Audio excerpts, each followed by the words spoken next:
만나 뵙게 돼서 너무나 감사합니다. 저는 더 바이블 미니스트를 섬기고 있는 이지웅 목사입니다. 집회 초청을 받고 어떤 말씀을 나누면 좋을까 기도하는 중에 이번 2024 감사 특밤의 주제 성구가 이사야서 60장 1절부터 5절 말씀이라는 소식을 들었습니다. 그래서 그럼 이사야서 말씀을 나누면 좋겠다라는 생각을 했어요. 이사야서는 우리가 알고 있는 것처럼 모두 66장으로 되어 있습니다. 창세부터 요한계시록까지 시편을 제외하고서는 장수로는 가장 많지요. 물론 분량으로 따진다면 예레미야가 좀 더 많습니다. 예레미야는 52장이지만 그래서 이사야보다는 14장이 적지만 예레미야서는 절수가 많기 때문에 분량으로 따진다면 이사야보다 많지만 아무튼 장수로 따진다면 이사야서가 가장 많지요. 66장으로 구성된 이사야서는 크게 학자마다 다르겠지만 그게 두 파트로 나눠질 수 있습니다. 1장부터 39장 그리고 40장부터 66장이에요. 전반부 1장부터 39장에는 이스라엘의 죄와 그에 대한 하나님의 심판과 진노가 언급되어 있다면 후반부 40장부터 66장에는 하나님의 구원, 회복, 약속이 언급되어 있죠. 전반부는 39장으로 되어 있어요. 후반부는 27장으로 되어 있습니다. 마치 구약이 39권, 신약이 27권 같이 이사야서도 그렇게 전반부 후반부가 나눠져 있죠. 그래서 대부분의 많은 학자들은 이사야서를 성경의 요약본이라고 말하기도 합니다. 이사야서에는 우리 그리스도인들이 좋아하는 말씀들이 굉장히 많습니다. 혹시 이사야서 41장 10절 말씀을 암기하신 분이 계세요? 두려워하지 말라, 내가 너와 함께함이라. 놀라지 말라, 나는 내 하나님이 됨이라. 내가 너를 굳세게 하리라. 참으로 내가 너를 도와주리라. 참으로 나의 의로운 오른손으로 너를 붙들리라. 듣기만 해도 은혜가 되죠. 듣기만 해도 힘이 되는 말씀이에요. 43장 1절 말씀을 암기하는 분이 계실까요? 두려워하지 말라, 내가 너를 구속하였고 너를 지명하여 불렀나니 너는 내 것이라. 기가 막히죠. 여러분, 이사야서 55장 1절 말씀에는 상상할 수 없는 하나님의 초청이 담겨 있습니다. 오라, 너희 모든 목마른 자들아 물러와라. 돈 없는 자도 와라. 와서 사 먹되, 값없이, 돈 없이 와서 사 먹되 포도젖을 사라는 것이에요. 여러분, 이런 놀라운 초청이 어디 있습니까? 5절 뒤인 55장 6절에 이런 말씀이 있어요. 여호와를 만날 만할 때 찾아라. 가까이 계실 때 불러라. 악인은 그 길을, 불의한 자는 그 생각을 버리고 여호와께로 돌아. 그리하면 그가 긍휼히 여기시리라. 그러니까 이사야서에는 듣기만 해도 심장이 뛰고 감동이 되는, 힘이 되는 유명한 말씀들이 굉장히 많습니다. 그러나 이사야서에 있는 수많은 말씀들 가운데 아마 대부분의 많은 그리스도인들이, 한국뿐만 아니라 전 세계 많은 그리스도인들이 좋아하는 성경 구절 중에 하나는 아마도 이사야 43장 18절 19절 말씀일 거예요. 너희는 이전 일을 기억하지 말며 옛날 일을 생각하지 말라. 보라, 내가 새 일을 행하리니 이제 나타내리라는 말씀이에요. 이전 거 생각하지 마, 옛날 거 생각하지 마, 다 잊어. 왜냐하면 내가 새 일을 행할 거야 라는 말씀이에요. 근데 이 말씀이 잘 이해가 되지 않는 이유는 뭐냐면은 하나님께서 이사야 43장 18절 19절에서 이제 잊어, 기억하지 마, 이제 생각하지 마 라고 말씀하시는 내용은 수치가 아닙니다. 과거의 슬픔이 아니에요. 아픔이 아니에요. 지우고 싶은 과거가 아닙니다. 이 본문을 자세히 살펴보면은 하나님께서 더 이상 생각하지 마, 더 이상 기억하지 마 라고 말씀하시는 것은 전혀 다른 이야기예요. 바로 그 앞절에 나와 있습니다. 제가 한번 읽어드릴 테니까 여러분, 제가 읽어드린 이 말씀, 하나님이 말씀하시는 두 번 더 생각하지 마, 기억하지 마, 이제 잊어 라고 말씀하시는 그 내용이 무엇인지 여러분이 한번 생각해 보세요. 이 사건을 아시는가? 제가 한번 읽어봐 드릴게요. 나 여호와가 이같이 말하노라. 바다 가운데의 길을, 큰 물 가운데에 지름길을 내고 병거와 말과 군대의 용사를 이끌어내어 그들이 일시에 엎드러져 일어나지 못하고 소멸하기를 꺼져가는 등불 같게 하였느니라. 여러분, 혹시 하나님께서 과거에 바다에 길을 내신 적이 있었나요? 큰 물 가운데 지름길을 내신 적이 있었나요? 그리고 그 갈라진 물에 용사와 병거와 군대가 왔을 때에 한 번에 수상시키셨던 일이 있었나요? 예, 있지요. 우리가 잘 알지요. 출애굽 사건이에요. 하나님께서 잊어라, 이제 생각하지 말아라 라고 말씀하신 것은 수치가 아닙니다. 아픔이 아니에요. 지우고 싶은 과거가 아니에요. 출애굽이에요. 여러분, 출애굽이 뭔지 아세요? 창세기부터 말라기까지 언급된 그 구약의 모든 사건들 가운데 천지창조, 창세기 1장의 천지창조를 제외하고는 최고의 사건입니다. 어느 것도 비교할 수 없는 가장 최고의 기적, 놀라운 일, 그게 출애굽이에요. 여러분, 장정만 60만, 200만 명이 출애굽했어요. 손에 무기 하나 없는 이스라엘 백성들이 당대 최강대국인 애국 군대를 한 번에 무너뜨렸습니다. 200만 명. 여러분, 200만 명이 출애굽하는데 하룻밤이었었어요. 확성기도 없고 마이크도 없는데, 여러분, 인터넷이 발달된 오늘날에도 200만 명의 사람들이 출애굽한다는 것은 하룻밤 만에 결코 쉽지 않습니다. 여러분, 바다가 갈라졌어요. 그 거대한 바다가 한순간에 갈라졌어요. 그 젖었던 땅이 순식간에 마른 땅이 되어 이스라엘 백성들이 마른 땅을 걷듯이 바다를 건너갔습니다. 애국 군대가 쫓아오자, 여러분, 그 강력한 군대인 애국 군대가 홍해 가운데 왔을 때에 다시 물이 흘러 수장해 버렸어요. 한 번에 쓸어 버렸어요. 여러분, 이런 일은 태초부터 들어본 적이 없습니다. 어떤 인간도 만들어낼 수 없는 스케일이에요. 출애굽, 여러분, 이렇게 대단한 사건이라면 기념해야 되는 것 아닙니까? 기억해야 되는 것 아닙니까? 절기를 만들고 명절을 만들어서 그 날을 기억해야 되는 것 아닙니까? 제가 틀렸습니까? 아니요, 그건 기억해야 마땅한 것이에요. 그런데 하나님은 이사야 43장 18절 19절에서 이렇게 말씀하세요. 그거 잊어라, 그거 기억하지 마라. 왠 줄 아세요? 하나님이 이렇게 말씀하세요. 내가 이제 새 일을 행할 거야. 내가 이제 새 일을 행할 건데 이 일은 출애굽 그거 아무것도 아니야. 내가 앞으로 행할 새 일에 비하면 이 출애굽 아무리 대단하다 할지라도 그거 시시한 일이야 라고 말씀하시는 거예요. 그 다음 제가 질문해 볼까요? 그럼 도대체 이 출애굽 사건도 시시하게 만드는 그 새 일은 뭐라는 건가요? 도대체 그 새 일은 어떤 일이길래 하나님이 출애굽 사건까지도 잊으라고 말씀하시나요? 그 정도가 아닙니다. 하나님이 이사야 선지자에게 말씀하세요. 외쳐라. 이사야 선지자야, 가서 외쳐라라고 말씀하세요. 들어보세요. 말하는 자의 소리여 이르되 외치라. 너희는 예루살렘의 마음에 닿도록 말하며 그것에 외쳐라. 작은 소리로 그냥 귀에 속삭이듯 말하지 말고 모든 사람이 들을 수 있도록 가서 외치라는 것이에요. 큰 소리로 선포하라는 것이에요. 그러자 이사야 선지자가 질문합니다. 하나님에게 이렇게 해요. 대답하되 내가 무엇이라 외치리이까? 하나님, 알겠습니다. 하나님 말씀하시면 제가 외치겠습니다. 하나님께서 가라시면 내가 가겠습니다. 근데 하나님, 내가 뭘 외칠까요? 내가 무엇을 외쳐야 될까요? 난 뭘 외치는지 모르는데 하나님, 내가 무엇을 외칠까요? 무엇을 선포할까요? 무엇을 전할까요? 라고 질문하자 하나님이 이사야에게 말씀하십니다. 너 이거 외쳐라. 그때 하나님이 이사야에게 주셨던 그 말씀이 그 유명한 말씀입니다. 이겁니다. 풀은 마르고 꽃은 시들지만 하나님의 말씀은 영원히 서리라. 여러분, 그 겨울에 꽝꽝 얼어붙은 그 두꺼운 땅을 풀이 뚫고 나와요. 그 생명력을 아세요? 아무리 짓밟고 짓눌러도 여러분 풀이 죽지 않고 여러분 강한 생명력으로 그 바위를, 땅을 뚫고 솟아납니다. 아무리 풀이 강한 생명력을 가졌다 할지라도 언젠가는 마를 것입니다. 화려한 그 색채가 우아한 비교할 수 없는 그 꽃들, 여러분 반드시 시듭니다. 그러나 성경은 말하죠. 풀은 마르고 꽃은 시들지만 우리 하나님의 말씀은 영원히 설 것이다. 이게 뭔 말이에요? 이런 말이죠. 이사야야, 가서 외쳐라. 하나님의 영원함과 인간의 덧없음을, 하나님의 무한하심과 인간의 유한함을 전해라. 하나님의 전능하심과 인간의 나약함을 전해라. 하나님의 지혜로우심과 인간의 무지함을 전해라. 하나님의 높고 위대하심과 그 광대하심과 인간의 그 초라함과 낮음을 전해라는 것이에요. 비교할 수 없는 그 높고 위대한 광대하신 하나님을 전하라는 것이에요. 그러자 이사야가 곧바로 이렇게 외칩니다. 들어보세요.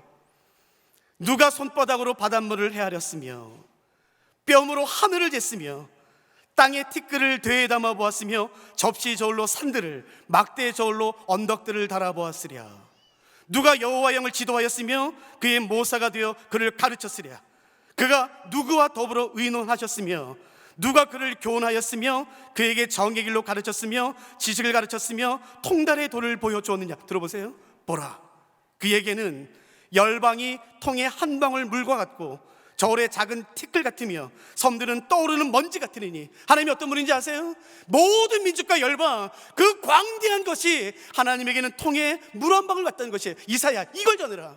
하나님이 얼마나 광대하신지, 그러나 인간은 얼마나 유한한지, 얼마나 초라한지, 하나님이 얼마나 전능하시며 인간이 얼마나 무능한지를 전해라. 하나님이 얼마나 무한하시고 인간은 유한한지를 전달하는 것이에요. 그런즉 너희가 하나님을 누구와 같다 하겠으며 무슨 형상을 그에게 비기겠느냐. 거룩하신 이가 이르시되 그런즉 너희가 나를 누구에게 비교하여 나를 그와 동등하게 하겠느냐 하시니라. 너희는 눈을 높이 들어 누가 이 모든 것을 창조했나 보라. 주께서는 수요대로 만상을 이끌어내시고 그들의 모든 이름을 부르시나니 그의 권세가 크고 그의 능력이 강함으로 하나도 빠짐이 없느니라. 그 전능하신, 무한하신, 영원하신 그 크고 위대하신 하나님이 이제 새 일을 행하시겠다는 것이에요. 출애굽 사건이 시시하게 될 정도의 새 일입니다. 제가 다시 한번 질문할게요. 그럼 도대체 이사야가 말하길 원하는, 하나님이 이사야 선지자를 통해서 말씀하길 원하시는 새 일은 무엇입니까? 도대체 그런 크신 하나님 말씀하시는 거예요. 영원하신 하나님이 하시겠다는 것이에요. 전능하실 뿐만 아니라 전지하신 그 하나님이 이제 새 일을 행하시겠다는 것이에요. 여러분, 도대체 그 새 일은 뭘까요? 그 새 일이란 이사야 9장에서 이렇게 말합니다. 하나님이 한 아기가 태어날 거다. 이 아이가 흑암의 빛을 같이 올 거다.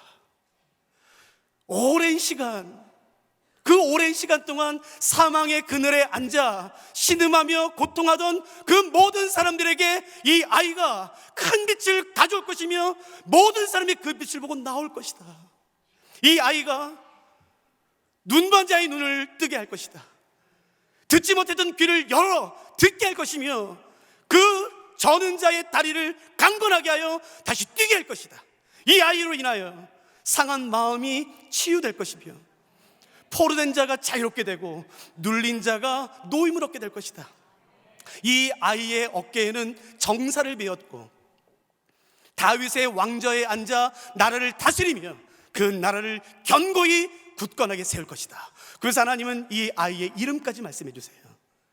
기묘자라, 모사라, 전능하신 하나님, 영존하시는 아버지, 평강의 왕이라는 것이에요. 하나님께서 말씀하시는 새 일은 뭔가요? 출애굽 사건을 시시하게 만들어 버릴 만큼의 하나님께서 하시겠다는 새 일은 뭔가요? 하나님이 직접 이 땅에 오시겠다는 것이에요. 내가 이제 선지자 보내지 않을 거야. 내가 이제 사람 보내지 않을 거야. 하나님이 직접 이 땅에 오시겠다는 것이에요. 여러분, 어떻게 하나님이 오시는 사건과 출애굽 사건 따위를 비교하겠습니까? 하나님이 직접 오시겠다는 것이에요. 그래서 사람들은, 구약 성경을 알았던 특히 유대인들은 하나님이 오실 것을 알았죠. 그리고 하나님은 당연히 왕으로 오실 거라 생각했죠. 휘황찬란한 보석으로 가득한 왕관을 쓰고 어깨에는 그 큰 망토를 걸치고 허리에는 긴 칼을 차고 하얀 백마를 타고 셀 수 없을 수많은 군대를 거느리고 오는 그 카리스마 넘치는 위엄 가득한 왕이에요. 누구도 감히 범접할 수 없는 것이에요. 왜요? 수많은 군대를 거느리기 때문에 누구도 감히 범접할 수 없습니다. 그리고 사람들 생각했어요. 그래, 메시아가 오실 것이다. 그러나 그 메시아는 한눈에 알 거다. 수많은 군대를 거느릴 거니까, 휘황찬란한 면류관과 그 왕관을 쓸 거니까 한눈에 알아볼 거다. 그리고 그 메시아는 수많은 사람들의 환영과 박수를 받으며 올 거다 라고 다 생각했어요. 그 기대감, 그 설레임, 그 소망. 여러분, 그 기대와 설레임과 소망을 가지고 이사야서를 읽다 보면 당황하게 됩니다. 왜냐하면 본문에 언급된 메시아의 모습은 우리가 생각했던 것과는 너무 다르기 때문에 그런 것이에요. 여러분, 제가 한 구절 읽어드릴 테니까 이 구절이 이해가 되시는지 한번 생각해 보세요. 나를 때리는 자들에게 내 등을 맡기며 나의 수염을 뽑는 자들에게 나의 뺨을 맡기며 모욕과 침뱉음을 당하여도 내 얼굴을 가리지 아니하였느니라. 아니 언제는 왕이라면서요. 언제는 흑암 가운데 있는 사망의 그늘에 있는 사람들에게 큰 빛을 가져온다면서요. 어떤 때는 뭐 포로된 자를 자유롭게 하고 뭐 눌린 자를 놓여준다면서요. 근데 왜 뺨을 맞아요? 왜 수염이 뽑힙니까? 왜 침뱉음을 당합니까? 이게 이해가 되세요? 저는 여러분, 유대인들은 아직도 이 말씀을 메시아 본문으로 취급하지 않습니다. 그럴 리가 없다. 하나님이 오신다. 하나님이 왕으로 오실 거야. 왕으로 와서 우리를 짓누르는 그 로마와 바벨론과 페르시아를 한순간에 끝낼 거야. 아니요, 그 기대로 성경을 읽고 있는데 성경은 정반대를 말해요. 아니야, 그 아이가 큰 빛을 가져올 거다. 버린 자를 자유롭게 할 거야. 눈먼 자의 눈을 뜨게 할 거야. 그러나 그 아이의 수염이 뽑힐 거다. 뺨을 맞을 거다. 이게 이해가 되세요? 그 다음 또 이런 말씀도 있네요.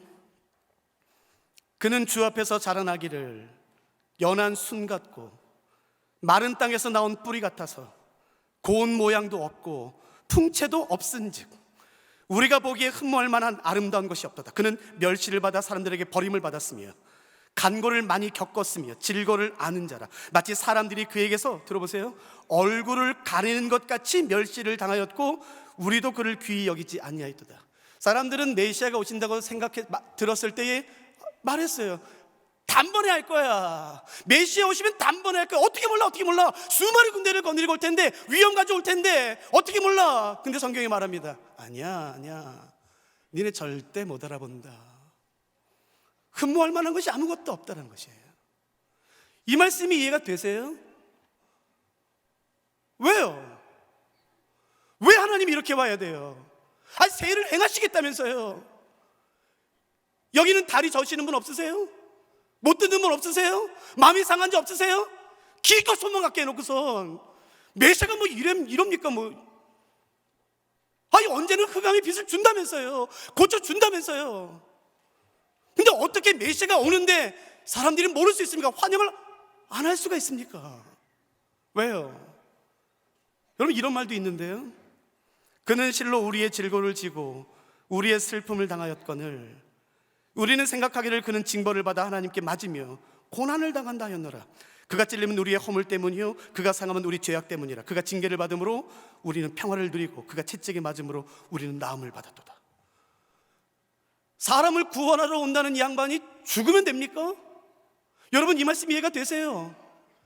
기껏 사람 기대 갖게 해놓고선, 소망을 갖게 해놓고선 그 다음은 이런 절망도 없어요. 왜 메시아가, 왜 하나님이 이렇게 와야 됩니까? 평범하다 못해 왜 비참하고 처참한 모습으로 와야만 됩니까? 왜? 메시아가 오셔서 하길 원하시는 것은 이스라엘을 바벨론과 페르시아, 로마에서 구원하기 위함이 아니었기 때문이죠.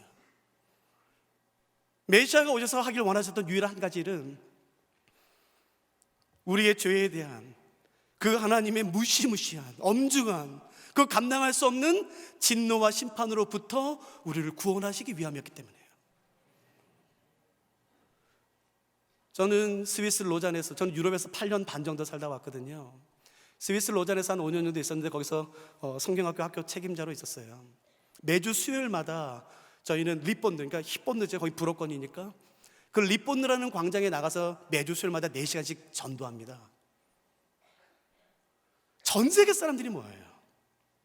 전도하다 보면 아주 가끔씩 이런 말을 들을 때가 있습니다. 이런 말을. 이런 말 들으면요, 손이 떨려요. 손이. 지금도요. 모르겠어요. 여기 계신 분들 가운데 과거에 그런 말씀을 하셨던 분이 지금 여기 계신지 모르겠지만 저는 지금도 그 말 들으면 제가 손이 떨립니다. 그 말은 이 말이에요. 야, 하나님 심판하시라 그래. 까짓거 너 내가 눈 하나 깜짝할 줄 알아? 야, 심판하시라 그래. 제가 그 말만 들으면요, 제가 손이 떨려요. 여러분, 누구도 죄에 대한 하나님의 엄중한, 무시무시한 그 진노와 분노와 심판을 감당할 수 있는 사람은 없습니다. 예레미야 선지자가 1장에서 봤던 환상처럼 그 거대한 펄펄 끓는 그 가마가 우리 머리 바로 위에 있는 것이에요. 쏟아지기 일보 직전, 누구도 감당할 수 없는 그 물과 불이 섞여 있어서 그 가마가 내 머리에 쏟아지면 흔적조차 없이 사라지는 그 내 죄에 대한 무시무시한, 감당할 수 없는, 견딜 수 없는, 누구도 피할 수 없는 그 하나님의 진노와 분노와 심판이 지금 우리 머리 앞에 있는 것이에요. 야, 심판하시라까지 거. 너 내가 눈 하나 깜짝할 줄 알아? 야, 너 내가 누군 줄 알아? 여러분, 그런 말씀하시면 안 됩니다. 누구도 감히 하나님 앞에 서 있을 수 없어요. 그러니까 여러분 한번 상상해 보시겠습니까? 내가 지금 하나님의 심판대에 서 있어요. 내 죄로 말미암아 내가 하나님의 심판대 앞에 서 있습니다. 그리고 내 죄에 대한 그 하나님의 분노와 진노가 내게 쏟아지기 일보 직전이에요. 예레미야가 봤던 것처럼 그 거대한 끓는 가마, 여러분 쏟아지면 순식간에 불이 되는, 순식간에 사라지는, 순식간에 흔적도 없이 사라지는, 여러분 그 끓는 가마가 지금 내 머리맡에 기울어져 있어서 쏟아지기 일보 직전이에요. 그러니까 상상해 보세요. 그 끓는 가마 앞에 지금 우리가 벌벌벌 떨고 있습니다. 감당할 수 없어요. 그 위험 앞에, 그 분노하심 앞에, 그 진노하심 앞에, 엄중한 심판 앞에 누구도 감당할 수 없어요. 견딜 수 없어요. 그냥 벌벌 떨고 있어요. 근데 갑자기 누가 내 어깨를 잡아요? 누구야? 봤더니 예수님이에요. 뭐야. 근데 갑자기 예수님이 조용히 내 어깨를 잡으시더니 나를 자리에서 이동시키세요. 그래서 예수님이 서 계셨던 자리에 나를 서게 하십니다. 그럼 예수님 뭐 하시나 지금? 그러더니 예수님이 갑자기 내 어깨를 놓으시더니 내가 서 있었던 그 자리로 천천히 가세요. 그리고 거기 서세요. 우리가 생각하겠죠. 안 되는데. 저거 진노 쏟아지기 일보 직전인데. 근데 그렇게 생각하는 순간에 예수님이 그 자리에 서시자마자 내 죄에 대한 하나님의 무시무시한 그 엄중한 그 끓는 가마가 쏟아지기 시작하는 것이에요. 하나님께서 내 죄에 대한 그 엄중한 심판을 예수 그리스도에게 쏟아부으십니다. 온 힘을 다해 심판하세요. 진노의 마지막 한 방울까지 남기지 않고 그 어느 누구도 시비 걸지 못하도록 내 죄에 대한 하나님의 모든 진노와 심판과 그 분노를 예수님에게 쏟아부으세요. 예수님이 점점 꺼지겠죠. 예수님의 다리가 점점 내려가겠죠. 그 내 죄에 대한 하나님의 심판이 절정이 이뤘을 때에 그때 갑자기 예수님의 입술이 벌어져요. 그러더니 소리가 들려요. 신음소리가. 후회하시나? 원망하시나? 괜히 했다 그러시나? 아니요. 자세히 들어봤더니 스바냐 3장 17절 말씀처럼이요. 너의 하나님 여호와가 너희 가운데 계시니 그는 구원을 베푸실 전능자시라. 그 다음 말씀 기억나세요? 그가 너로 인하여 기쁨을 이기지 못하시며 내 죄에 대한 하나님의 엄중한 모든 심판을 하나님께서 온 힘을 다해 쏟아부어 하나님이신 예수님조차 감당하기 힘들어 무릎이 점점 내려갈 때에 갑자기 예수님의 입술이 벌어지더니 노랫소리가 나와요. 그래서 한마디 하시죠. 이제 됐다. 야야, 이제 됐다. 이제 다 이뤘다. 이제 됐다. 원망이 아니라, 불평이 아니라 그 기쁨을 이기지 못하는 그 기쁨이에요. 기쁨을 이기지 못하는 기쁨, 그 사랑에 근거한 그 기쁨으로 말미암아 예수님이 어쩔 수 없어서 견딜 수 없는 그 기쁨으로 입술을 벌리시면서 노래를 부르세요. 그 하나님의 진노 중에 예수님이 죽임을 당하심으로 그래서 우리가 생명을 얻죠. 예수님이 찢김을 당함으로 우리가 나음을 입죠. 예수님이 채찍에 맞아 버려지심으로 우리가 용납을 받고 회복되기 시작하는 것이에요. 누가 메시아가 오셔서 우리를 이렇게 구원할 것이라 상상이나 했겠습니까? 누구도 상상하지 못했어요. 내 죄에 대한 하나님의 심판을 예수 그리스도께서 감당하신다는 것이에요. 그 예수님이, 그 하나님이신 예수님이 이사야에서 이렇게 말하죠. 오라 너희 모든 목마른 자들아 물로 나와라. 돈 없는 자도 와라. 와서 사 먹어라. 돈 없이 값없이 사 먹어라. 포도주와 젖을 사라. 너희는 왜 양식 아닌 것을 위해 은을 달아주며 배부르게 하지 못할 것을 왜 수고하냐. 나에게 와라. 나에게 와라. 내가 너희 목마름을 해결해 줄 거야 라고 초청하시는 거지. 그 하나님이 우리에게 이렇게 초청하세요. 여호와를 만날 만할 때 찾아라. 가까이 계실 때 불러라. 악인은 그 생각을 버려라. 그 길을 버려라.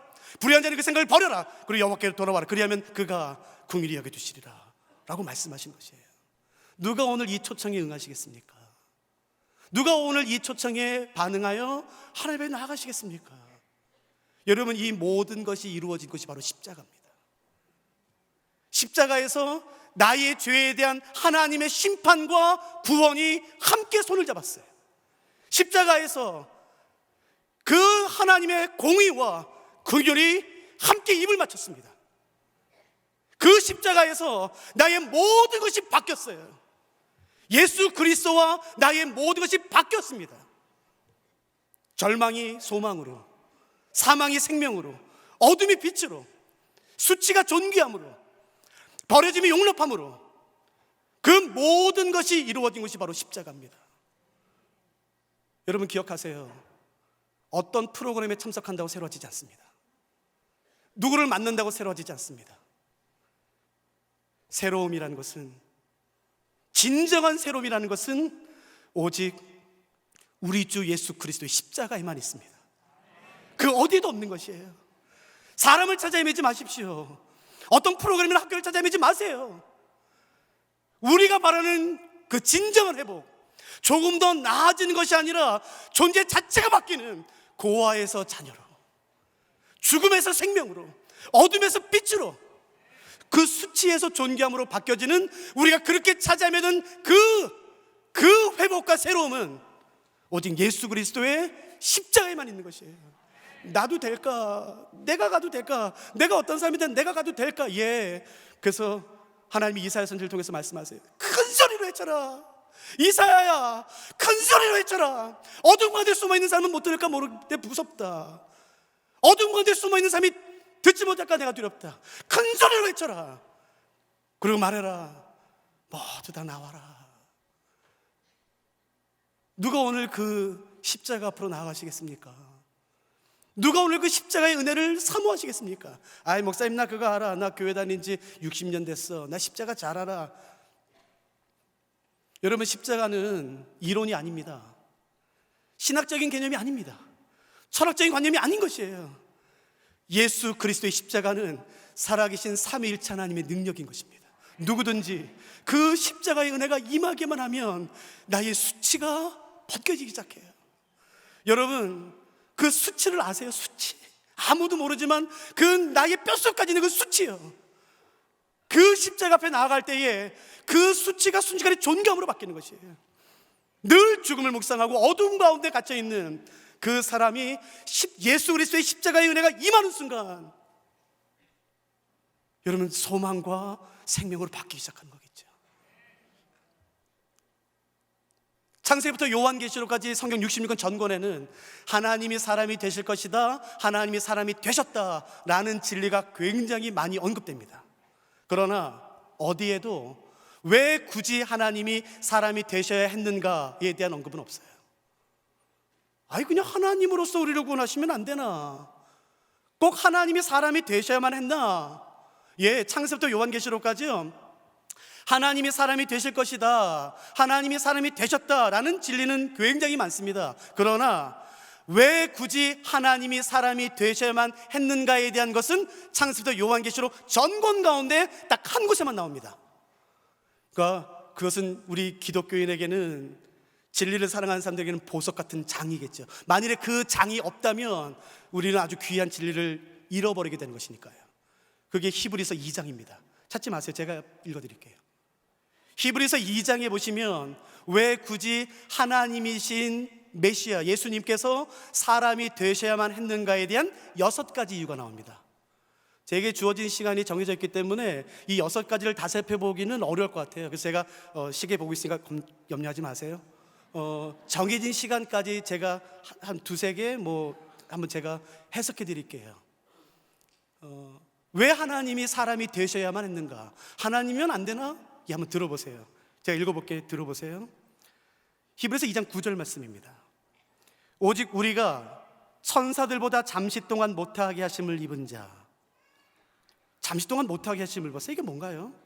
곧 죽음의 고난 받으심으로 말미암아 영광과 존귀로 관을 쓰신, 그저 사람이 되셨다는 뜻이겠죠? 예수를 보니 이를 행하심은, 다시 말해서 사람이 되신 이유는 이란 뜻입니다. 여기 첫 번째예요.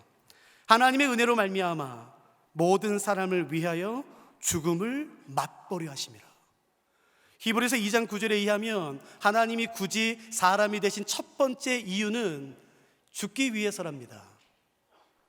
여러분, 우리 하나님이요, 예수님이 영광받기 위해서 오지 않으셨어요. 찬양받기 위해서 오지 않으셨어요. 환영받기 위해서 오지 않으셨어요.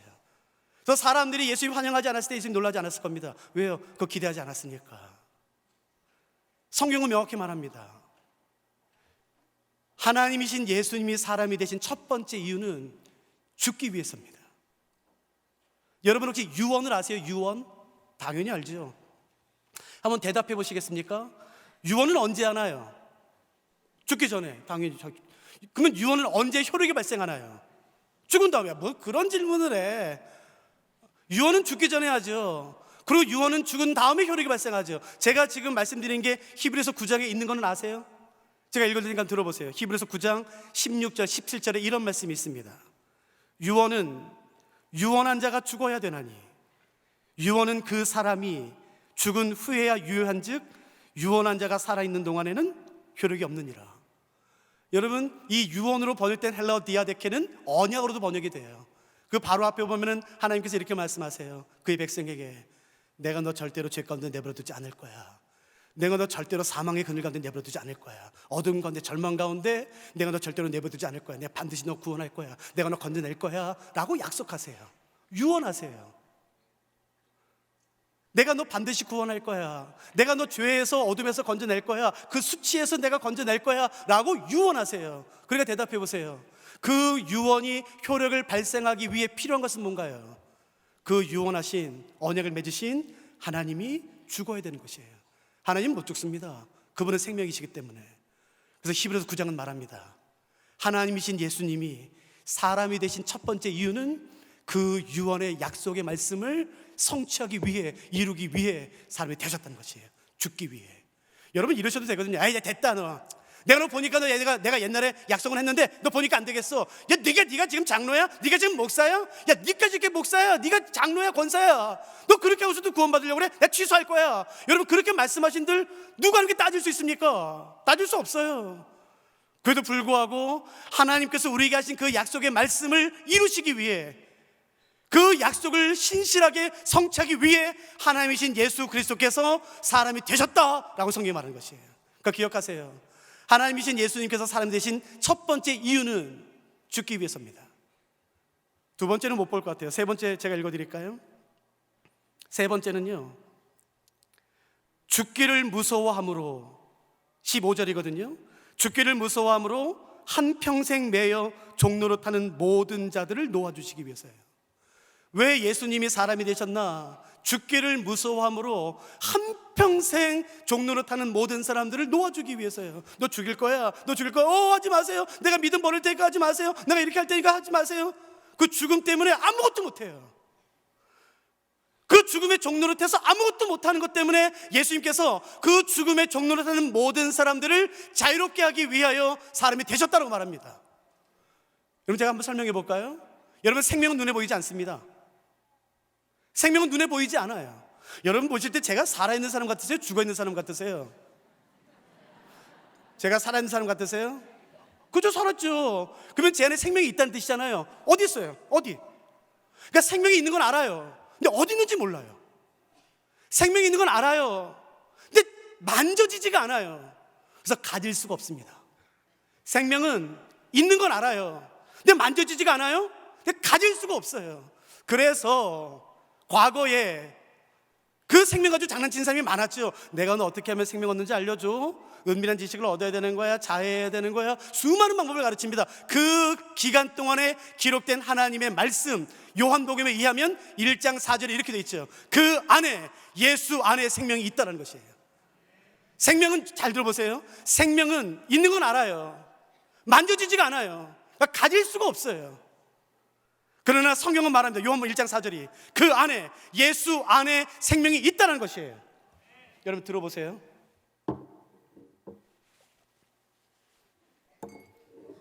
여러분 누구도 펜 만지시면 안 됩니다. 펜 보이시죠? 누구도 펜 만지시면 안 돼요. 누구도 펜 만지지 마세요. 펜을 만지지 않고 펜을 가질 수 있을까요, 없을까요? 펜을 가지는 방법이 있나요, 없나요? 펜을 만지지 않고 펜을 가지는 방법은 있나요, 없나요? 없어요? 있어요? 주일학교 학생이 대답하네요. 여러분 진리는 주일학교 학생도 알아야죠. 한번 대답해 보겠어요? 이 펜을 만지지 않고 펜을 가지는 방법은 뭐예요? 집게로. 그건 내가 예상하지 못했던 답이네. 펜을 건드리면 안 돼요. 그러니까 다시 한번 생각해 봐요. 펜을 건드리면 안 돼요. 펜을 만지면 안 돼요. 집게로든 손으로든. 펜을 만지지 않고 펜을 가지는 방법이 있어요, 없어요? 있죠. 뭐예요? 컵을 가지면 되죠. 여러분 성경이 뭐라는지 아세요? 예수 안에 생명이 있답니다.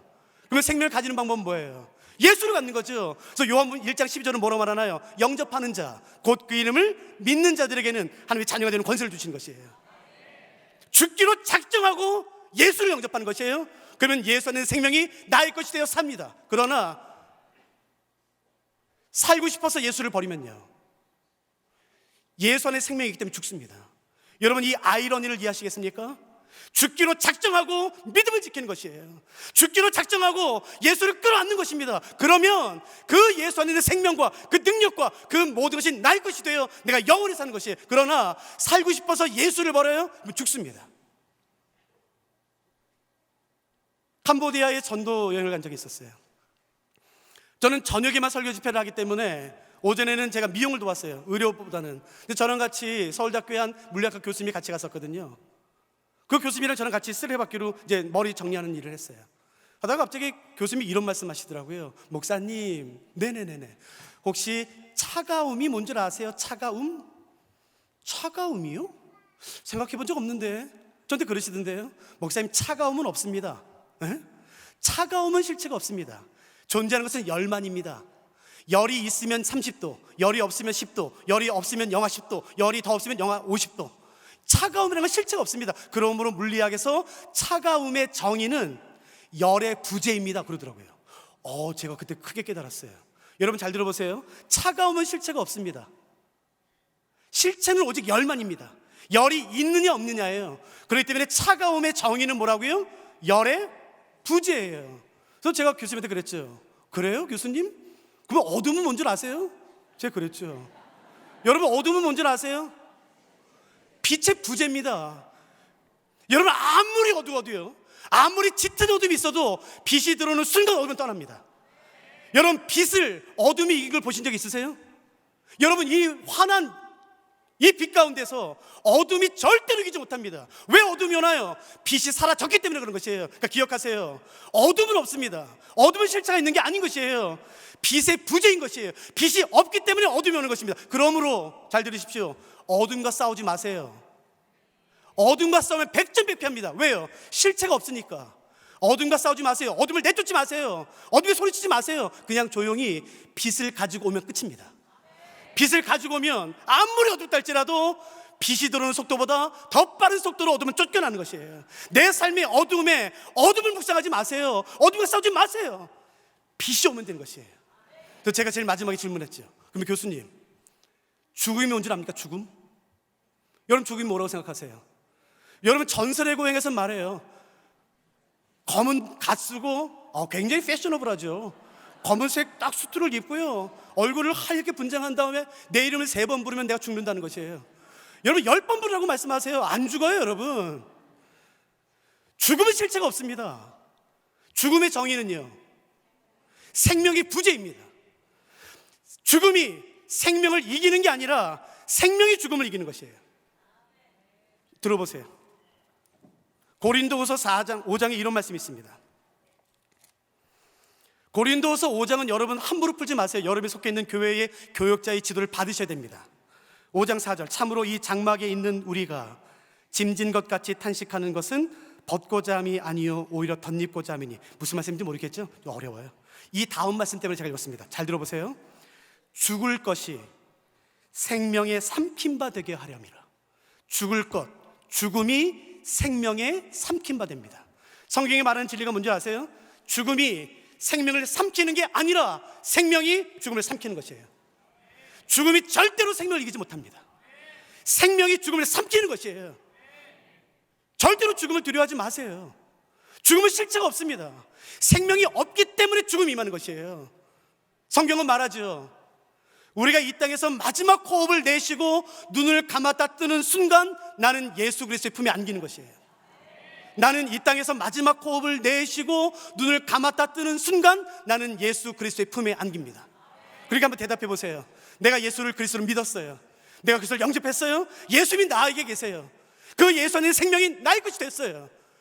죽은 것은 정한 이치이기 때문에 한 번은 죽죠. 내가 이 땅에서 마지막 호흡을 내쉬고 눈을 감았다가 뜨는 순간 나는 예수의 품에 안긴다면 사람들이 그렇게 두려워하는 죽음에 우리가 머무는 시간은 얼마나 되는 거예요? 내가 눈을 감았다 뜨는 순간 나는 예수 그리스도의 품에 안기게 된다면 사람들이 그렇게 두려워하는 죽음에 우리가 머무는 시간은 얼마나 되나요? 눈 깜빡할 사이에요. 그러니까 여러분 임종하실 때 생각하세요. 나 눈 빨리 뜰 거야. 그러면 되죠. 여러분 죽음의 실체를 정확히 하세요. 죽음은 두려워할 게 아닌 것이에요. 자살은 안 됩니다. 대신 여러분 자살은 안 됩니다. 죽음의 종로를 타는 모든 사람들을 자유롭게 하기 위하여 예수님이 사람이 되셨다고 말하는 것이에요. 제가 한 구절 더 읽어드릴 테니까 한번 들어보시겠어요? 저는 장례식 때마다 이 말씀을 설교합니다. 예수님이 이렇게 말씀하시네요. 죽은 자의 부활을 논할진대 하나님이 너희에게 말씀하신 바, 이 유명한 말씀이죠. 나는 아브라함의 하나님이요 이삭의 하나님이요 야곱의 하나님이로다. 많이 들으셨죠? 나는 아브라함의 하나님이야. 나는 이삭의 하나님이야. 나는 야곱의 하나님이야. 근데 중요한 것은 바로 그 다음입니다. 보세요. 이렇게 말씀하셨어요. 나는 아브라함의 하나님이야. 나는 이삭의 하나님이야. 나는 야곱의 하나님이야. 하나님 이렇게 말씀하십니다. 그런데 하나님은 죽은 자의 하나님이 아니요 지금 살아있는 자의 하나님이에요. 이게 무슨 말일까요?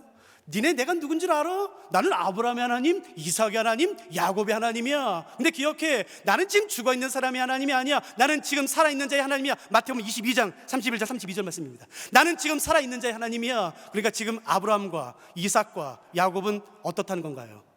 여러분 살아있다는 뜻입니다. 왜 죽었다 말씀하십니까? 살아있습니다. 살아계십니다. 아브라함, 다니엘, 느헤미야, 에스라, 우리의 믿음의 선배들은 살아계신 것이에요.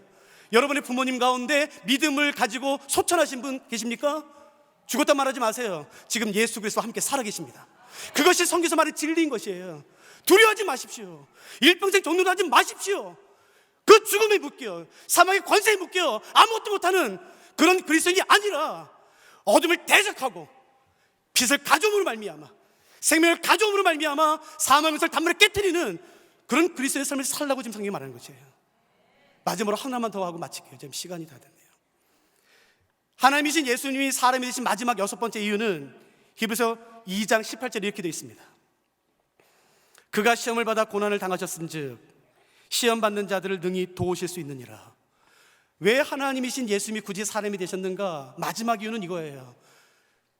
고난을 당하셨기 때문에 고난당한 사람들을 위로하실 수 있다는 것이에요. 여러분 제가 한번 질문 드려보니까 한번 생각해 보세요. 예수님이 배고픔을 아실까요? 예수님이 하나님이신데 배고픔을 아실까요? 배신을 아실까요? 성경에 언급된 예수님의 그 겟세마네 동산 기도 기억나세요? 에이, 멋 없어요. 바보 같아요. 뭐예요 그게? 하나님이 하나님 이거 이 잔을 빨리 나한테 옮겨주세요. 빨리 옮겨주세요. 이게 뭐예요? 세상에 이렇게 하찮은 비참한 기도가 어디 있어요? 근데 예수님이 그렇게 기도하셨어요. 이게 뭘 의미하는지 아시겠습니까? 예수님이 무엇을 아는 줄 아세요? 인간이 자신이 감당할 수 없는 극한의 고통 앞에 얼마나 비겁해질 수 있는지 예수님이 아세요. 아무 일 없을 때 떵떵 칠 수 있죠. 너 그것도 못하냐? 믿음으로 살아야지. 그러나 여러분 압니다. 부모가 자녀의 질병 앞에 한 발에 무너집니다. 너 그것도 못하냐 장로가? 너 그것도 못하냐 권사 목사가? 하나님 그러신 분이 아니에요. 예수님은 아세요. 인간이라는 존재가 극한의 고통 앞에 얼마나 쉽게 무너질 수 있는지, 얼마나 나약하고 비겁해질 수 있는지 예수님이 아세요. 여러분, 예수님이 배신을 아실까요? 사랑하는 사람에게 배신당하는 거? 베드로요. 3번 부인하죠. 여러분, 제일 마지막은 성경이기 때문에 거룩하게 번역했는지 모르겠지만 헬라어 원문을 보시면 예수님의 눈을 보고 쌍욕한 겁니다. 내가 저 개 XX 저 몰라. 그걸 그냥 성경이니까 그냥 잘 번역한 것 뿐인 것이에요.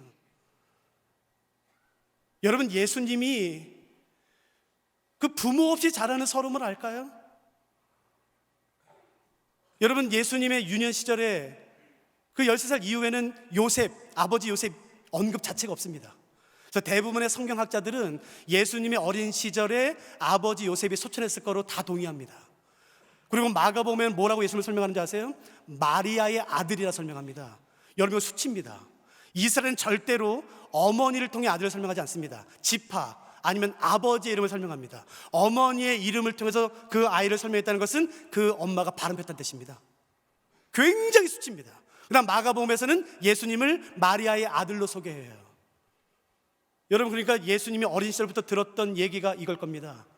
에이, 저 애비 없는 자식 저거. 저 애비 없어서 그래 저거. 여기도 계시죠? 고아처럼 자라신 분들. 저는 어른들한테 공경하는 거 되게 중요하게 여기거든요.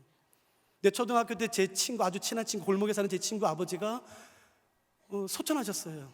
비행기 사고로. 모르겠어요. 옛날에 왜 자꾸 그랬는지. 동네 어른들이 지나갈 때마다 걔한테 말해요. 저 애비 없어서 저래 저거. 하여튼 애비 없는 것들은 다 저래. 제가 저도 모르게 벌떡해서 어른들 말해서 제발 좀 그렇게 말씀하지 마세요. 얘가 무슨 잘못이 있습니까? 제발 그렇게 말씀하지 마세요. 내 친구한테 내가 막 그렇게 되돌았었어요. 한 번은. 제발 저 애비 없는 자식 저거. 여러분, 예수님이 그걸 아세요. 저는 창세부터 요한계시록까지 성경 전권을 가르치는 단체의 책임자입니다. 그 웬만한 장은 다 외우죠. 근데 하루 갑자기 연락이 왔어요.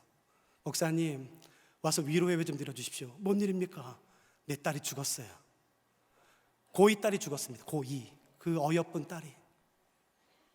권사님, 장로님, 제가 운전하고 가는데요, 창세부터 요한계시록까지 모든 장을 제 머릿속에 넘겼어요. 어떤 말씀으로 위로할까? 어떤 말씀으로 위로할까? 못하겠더라고요. 생각이 안 나더라고요. 이미 모여 계셨어요. 말씀을 나눴어요. 주변 사람들은 다 울어요. 근데 그 권사님만 안 울더라고요.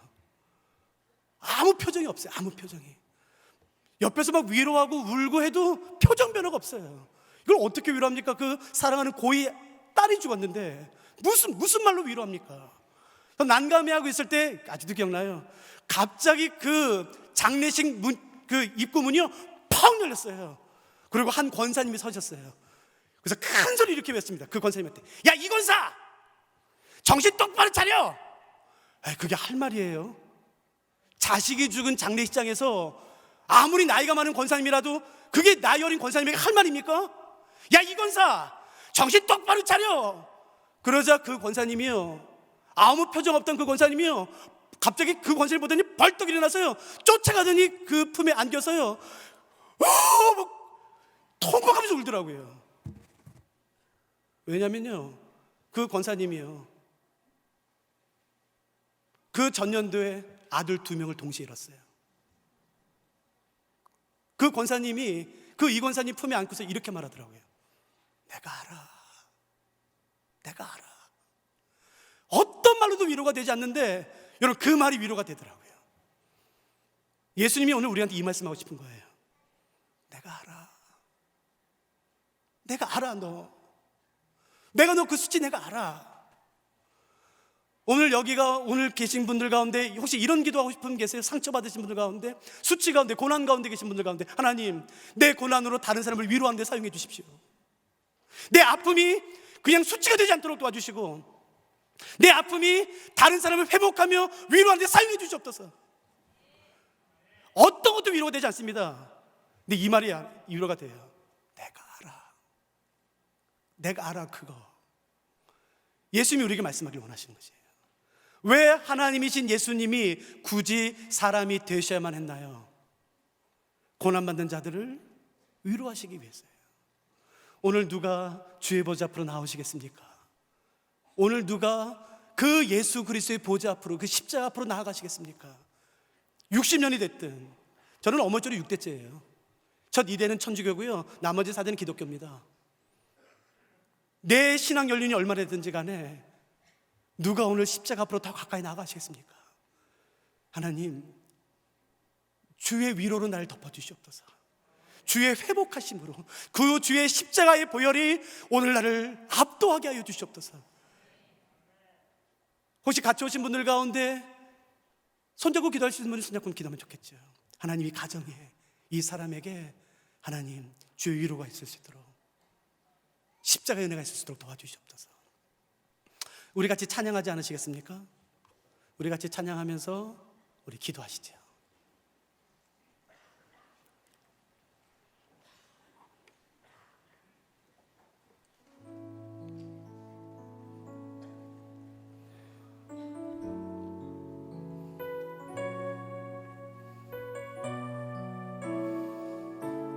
오늘 이 찬양이 그냥 우리의 기도되면 좋겠고, 다짐되면 좋겠고, 고백되면 좋겠습니다.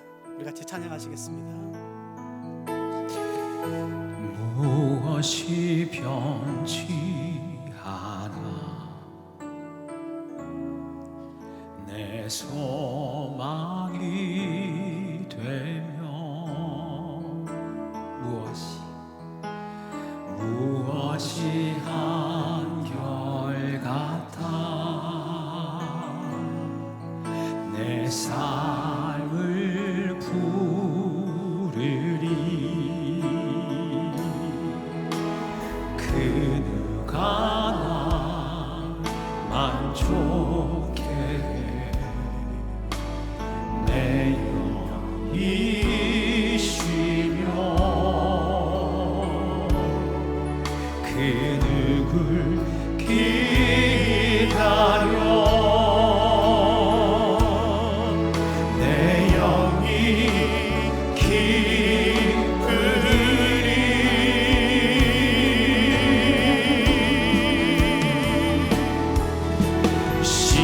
십자가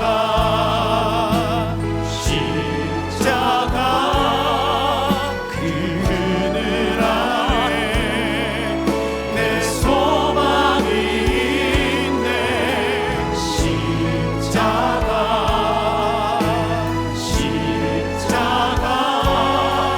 그 그늘 아래 내 생명이 있네. 무엇이 변치 않아 내 소망이 되며, 내 소망이 되며 무엇이 한결같아 무엇이 한결같아 내 삶을 부르리. 그 나라 만족해 내 영이 쉬며 그 누굴 기다려 그 누굴 기다려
십자가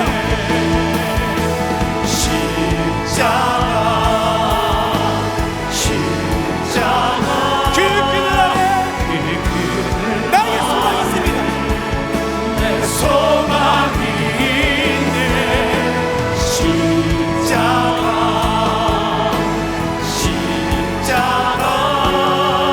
그 그늘 아래 내 생명이 있네. 여러분 같이 한번 기도하지 않으시겠습니까? 여러분 이 말씀을 기억해 보세요. 그는 실로 우리의 질고를 지고 우리의 슬픔을 당하였거늘 우리는 생각하기를 그는 징벌을 받아 하나님께 맞으며 고난을 당한다 하였노라. 그가 찔림은 우리 허물 때문이요 그가 상함은 우리 죄악 때문이라. 그가 징계를 받음으로 우리는 평화를 누리고 그가 채찍에 맞음으로 우리는 나음을 받았도다. 혹시 질병 가운데 계신 분이 계십니까? 이렇게 한번 기도하시겠어요? 예수님, 이렇게 기도해도 되는지는 모르겠지만 이게 참 버릇없는 기도인 거 아는데 이사야서 53장의 말씀이 맞다면 하나님 한 번만 내 질병 한 번만 더 감당해 주십시오. 주님이 내 질병 감당하시고 나에게 나음을 허락해 주십시오. 내 수치 가져가십시오. 내 아픔 가져가십시오. 눈물 가져가십시오. 내 아이의 그 아픔을 하나님 한 번만 대신져 주십시오. 그리고 주의 존귀하심과 주의 아름다움과 주의 생명과 그 주의 빛을 나에게, 내 자녀에게, 내 가족에게 한 번만 비춰주십시오. 하나님, 이런 기도 드려서 너무 죄송합니다. 그러나 하나님, 이게 진리라면 한 번만 그 십자가의 은혜로 나를 압도해 주시옵소서. 나를 덮어달라고 우리 다 같이 기도하시겠습니다. 기도하십시다. 다 같이 기도하시겠습니다. 예, 주님, 이런 기도를 드려서 너무 죄송합니다.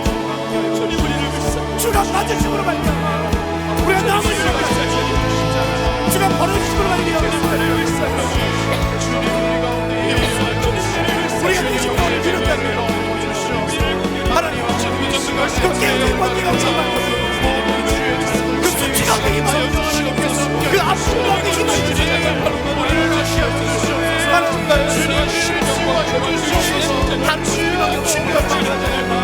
모든 것을 그 십자가의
사랑하는 하나님, 성경에 보니까 예수님이 십자가에 달려 돌아가실 때 사람들이 생각하기를 저거 지죄 때문에 죽는 거야, 저 예수 자기의 죄 때문에 죽는 거야 라고 손가락질 했다고 합니다.